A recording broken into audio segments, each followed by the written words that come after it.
উপদেষ্টার দ্রুত অপরাধীদের আইনের আওতায় আনার আশ্বাস। ছিনতাই চাঁদাবাজি হচ্ছে এবং যারা করতেছে তারা ধরাও পড়তেছে, আবার ছাড়া পাওয়ার পরে আবার তারাও আবার এর ভিতরে করতেছে।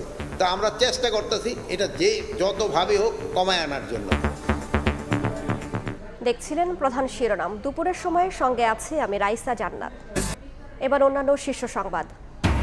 অন্তর্বর্তী সরকারের নিরপেক্ষতা নিয়ে প্রশ্ন উঠলে ত্যাগের সঙ্গে বেইমানি করা হবে বললেন আমির খসরু।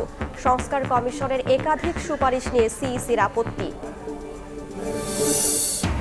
পুতুলের কানাডার নাগরিকত্বের প্রমাণ পেয়েছে দুদক। সরকারি অর্থ আত্মসাৎ নিয়ে অনুসন্ধান শুরু। এবার ব্রিটিশ এমপির পদ থেকে টিউলিপের পদত্যাগ দাবি বিরোধী দলের।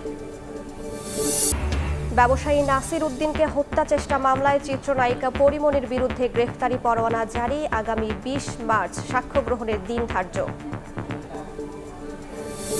শুধু সিঙ্গেল টিকেটে 90,000, 95, 1,85,000 এরকম লাগে। মধ্যবিত্ত ছেলেরা যায়, নয়তো নিরীহ ছেলেরা যায়, ওদের অনেক সমস্যা হয়। আকাশপথের ভাড়ায় নৈরাজ্য। মধ্যপ্রাচ্য রুটে 3 মাসে বেড়েছে 40,000 টাকা। বিপাকে প্রবাসী ও ওমরা যাত্রীরা। টিকিট কালোবাজারের সিন্ডিকেট ভাঙার দাবি।